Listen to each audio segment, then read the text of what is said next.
नमस्कार, शाम के 7 बजे हैं। खबर दमदार के साथ मैं हूं अनुपम। सबसे पहले बात करेंगे बड़ी खबर की। कल मुख्यमंत्री योगी आदित्यनाथ का नोएडा का दौरा है। उत्तर प्रदेश दिवस के समारोह में मुख्यमंत्री शामिल होंगे। पहली बार नोएडा में भी इसका आयोजन हो रहा है। कल शाम को योगी कैबिनेट की बैठक भी है और नए साल में पहली बार आपको बता दें कि कैबिनेट की बैठक हो रही है। तो सौगातों की बारिश देने के साथ साथ नोएडा में जिस तरीके से पहली बार यूपी दिवस का आयोजन हो रहा है और उसके बाद शाम को कैबिनेट की बैठक होगी जिसमें हिस्सा लेंगे मुख्यमंत्री। नए साल में पहली बार ये कैबिनेट की बैठक हो रही है और बातचीत करने के लिए अजीत सिंह हमारे संवाददाता हमारे साथ जुड़ रहे हैं। अजीत, लगातार सौगातों की बारिश और यूपी दिवस के कार्यक्रम में भी कल मुख्यमंत्री शामिल होंगे। देखिए, बिल्कुल अनुपम, मुख्यमंत्री कल 10 बजे लखनऊ से रवाना होंगे नोएडा के लिए और यूपी दिवस के कार्यक्रम में शामिल होंगे और कई परियोजनाओं का शिलान्यास व लोकार्पण करेंगे। और इसके साथ ही शाम को 4 बजे जब उनकी वापसी होगी तो 2021 की पहली योगी कैबिनेट की कल बैठक होगी शाम को 5 बजे। और जो 18 फरवरी को जो संभावित तिथि है उत्तर प्रदेश के बजट पेश करने के लिए 5,75,000 करोड़ के आसपास का जो बजट है उसको लेकर कैबिनेट में चर्चा होगी। और कई सारे अहम मुद्दे हैं, वो चाहे इंफ्रास्ट्रक्चर हो, सांस्कृतिक बात हो, इसके अलावा अयोध्या, काशी, मथुरा, इनके बजट को लेकर भी चर्चा होगी। और कल पीएम ने इसकी बैठक भी की थी सभी मंत्रियों और प्रमुख विभागाध्यक्षों की। तो निश्चित तौर पर नोएडा का दौरा काफी महत्वपूर्ण होगा और नोएडा में पहली बार यूपी दिवस मनाया जा रहा है, लिहाजा मुख्यमंत्री जाएंगे, उसकी औपचारिक शुरुआत करेंगे, कई सारी परियोजनाओं का शिलान्यास और लोकार्पण करेंगे और उसके बाद कल शाम को इस साल की पहली योगी कैबिनेट बैठक होगी जिसमें दर्जन भर प्रस्तावों पर चर्चा होगी। आगे भी हम आपसे अपडेट लेते रहेंगे। अजीत सिंह हमारे संवाददाता बड़ी खबर पर अपडेट दे रहे थे। आगे बढ़ते हैं। शराब की जमाखोरी रोकने के लिए फैसला लिया गया है। नई आबकारी नीति के तहत बड़ा फैसला लिया गया है। घर में शराब रखने की सीमा तय की गई है। घर में 6 लीटर ही शराब अब आप रख पाएंगे। 6 लीटर से ज्यादा शराब रखने के लिए लाइसेंस जरूरी होगा। जिलाधिकारी से होम लाइसेंस लेना होगा। हर साल लाइसेंस को रिन्यू कराना होगा। जमाखोरी रोकने के लिए यहां पर यह फैसला लिया गया है। नई आबकारी नीति के हिसाब से शराब के शौकीन लोगों की जेब पर और बोझ बढ़ सकता है। घरों में जो लोग पहले शराब रखते थे अब उनकी छूट खत्म हो जाएगी। अब तमाम लोगों को होम लाइसेंस लेना पड़ेगा। शर्तें थोड़ी कड़ी भी हैं क्योंकि 6 लीटर से ऊपर जो व्यक्ति अपने घर में शराब रखेगा वो गैर कानूनी होगी। जिला कलेक्टर उसको लाइसेंस देंगे। 12,000 रुपए 1 साल की फीस होगी, जबकि 51,000 रुपया उसको सरकार के खजाने में भी अतिरिक्त रखना होगा। कुल मिलाकर के विशेषज्ञ मान रहे हैं कि सरकार एक बार फिर से आबकारी विभाग की तरफ से आने वाले टैक्सेस को बढ़ाने के लिए इस तरह के कदम उठा रही है। कैमरामैन शरद तिवारी के साथ अलाउद्दीन, न्यूज़ 18, लखनऊ। आगे बढ़ते हैं। यमुना एक्सप्रेसवे और आगरा एक्सप्रेसवे के बाद अब पूर्वांचल एक्सप्रेसवे भी लड़ाकू विमानों की लैंडिंग के लिए तैयार हो गया है। पूर्वांचल एक्सप्रेसवे पर 3300 मीटर लंबी एयर स्ट्रिप बनकर तैयार हो गई है, जिस पर विमानों का एक बड़ा बेड़ा एक साथ तैनात हो सकेगा। यहां से एक पूरी स्क्वाड्रन ऑपरेशन कर सकेगी। 483 किलोमीटर लंबे इस पूर्वांचल एक्सप्रेसवे का निर्माण काफी तेजी के साथ चल रहा है। खास बात यह है कि यूपी 3 एयर स्ट्रिप वाला पहला प्रदेश बन गया है।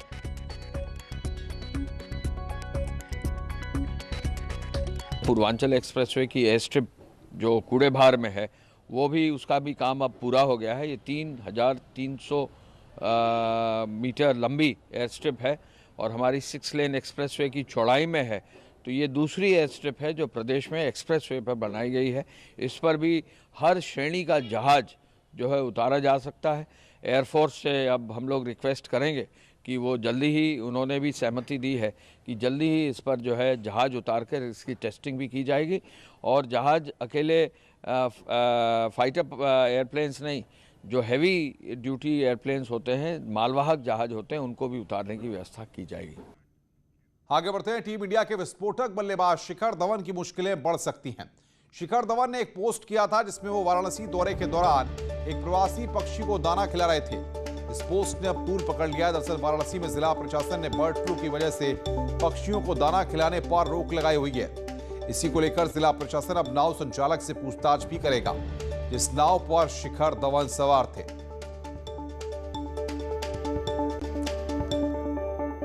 संगम नगरी प्रयागराज में माफियाओं, गुंडों के अवैध निर्माण पर कार्रवाई का सिलसिला लगातार जारी है।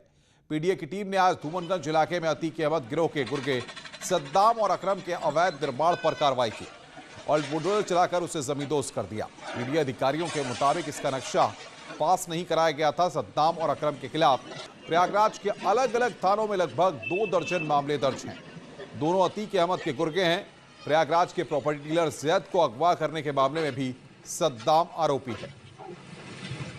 सद्दाम अकरम आदि का है, जो अवैध रूप से बिना मानचित्र स्वीकृत कराए एक मंजिला निर्माण, जिसमें आगे के पोर्शन में व्यावसायिक गतिविधियां संचालित की जा रही थी, पूरी तरीके से अवैध है। इसमें मानचित्र स्वीकृत नहीं है और यह सद्दाम और इनके भाई हार्डकोर क्रिमिनल है।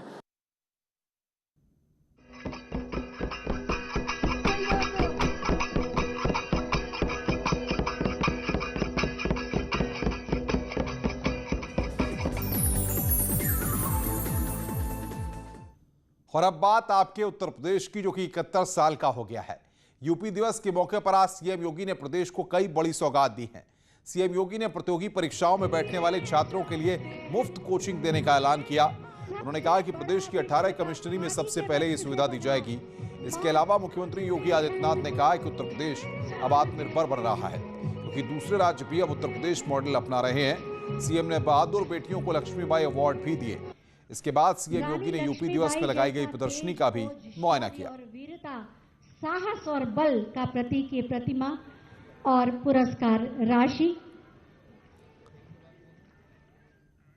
यूपी दिवस पर सीएम योगी ने प्रतियोगी छात्रों को फ्री कोचिंग देने का बड़ा ऐलान किया है। अभ्युदय कोचिंग संस्थान नाम से चलने वाली कोचिंग में सफल अभ्यर्थियों के साथ कई बड़ी हस्तियां भी छात्रों को सफलता के टिप्स देंगी।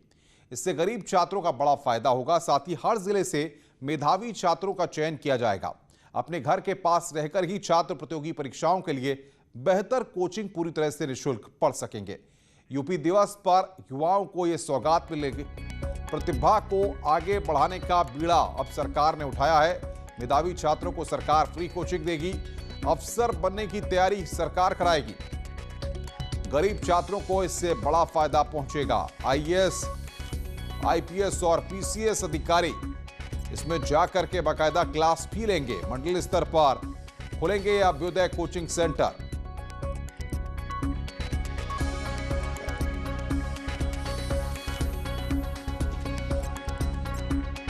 आज मुझे बताते हुए प्रसन्नता है कि हम प्रदेश के अंदर बसंत पंचमी के दिन से अभ्युदय के नाम पर प्रतियोगी छात्रों के लिए निःशुल्क कोचिंग की व्यवस्था प्रदेश के अंदर करने जा रहे हैं।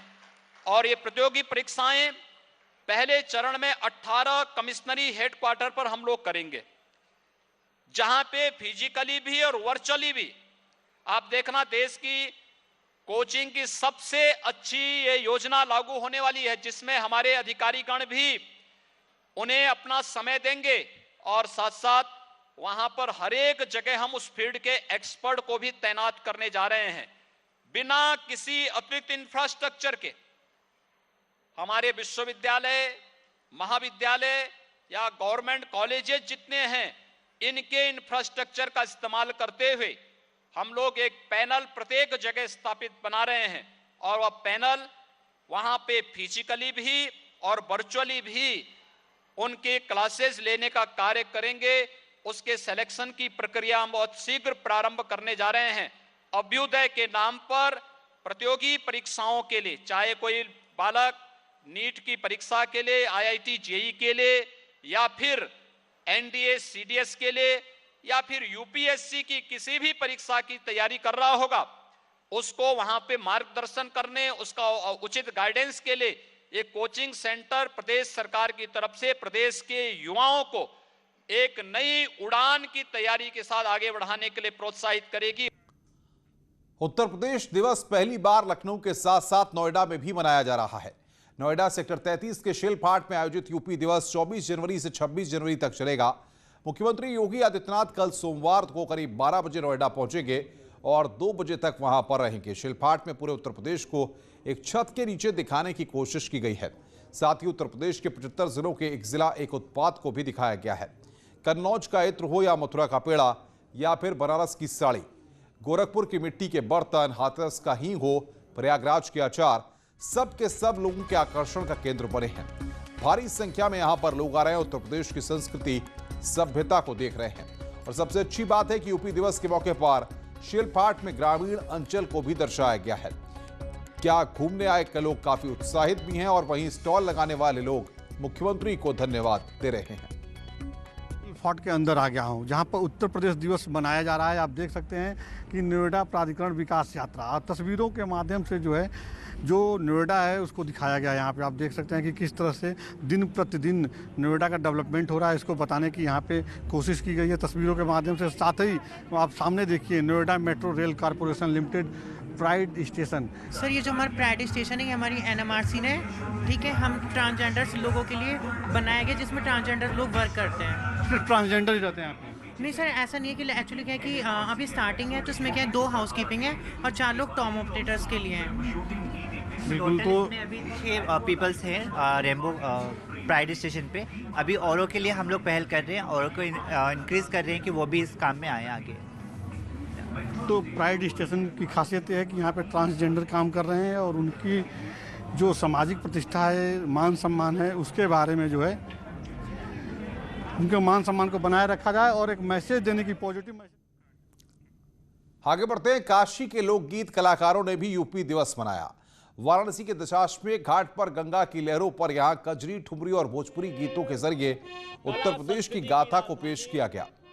इन गीतों में योगी सरकार की ओर से प्रदेश में हुए विकास कार्यों को भी अपनी सुरीली आवाज के जरिए लोगों के सामने रखा गया। उसका विशेष कारण जो है कि हम अपनी कला, अपनी संस्कृति परंपरा की गाथा गाएंगे। हम यूपी वाले मिलकर यूपी दिवस मनाएंगे। हम यूपी वाले मिलकर यूपी दिवस मनाएंगे। बोलो वंदे मातरम, बोलो वंदे मातरम, ना सहेली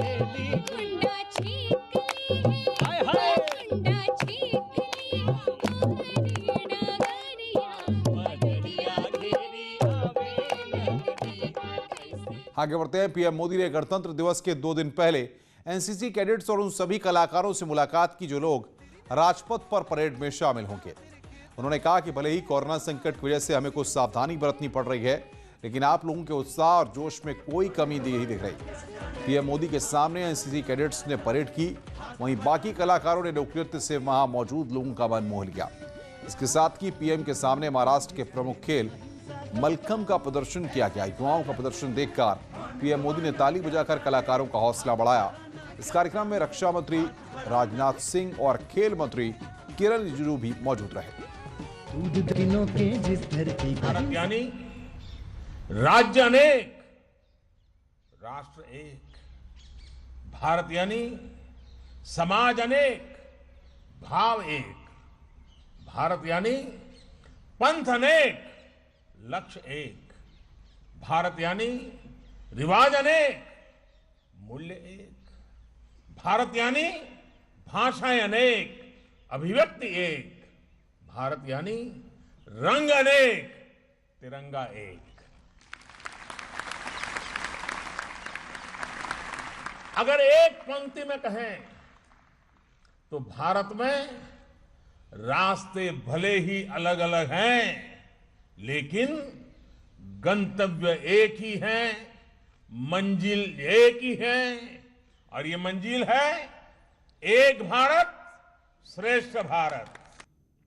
और आइए अब आपको दिखाते हैं लखनऊ में हुई फुल ड्रेस रिहर्सल परेड, जिसमें सेना, पुलिस और स्कूल कॉलेजों के बच्चे परेड में शामिल हुए। विधानसभा के सामने से निकली यह परेड रविंद्रालय से केडी सिंह बाबू स्टेडियम तक हुई। परेड में सेना और यूपी पुलिस भी शामिल हुई। इसके अलावा स्कूली बच्चों ने डांस किया, साथ ही डांस के जरिए सेना के पराक्रम और बलिदान की परफॉर्मेंस दी गई।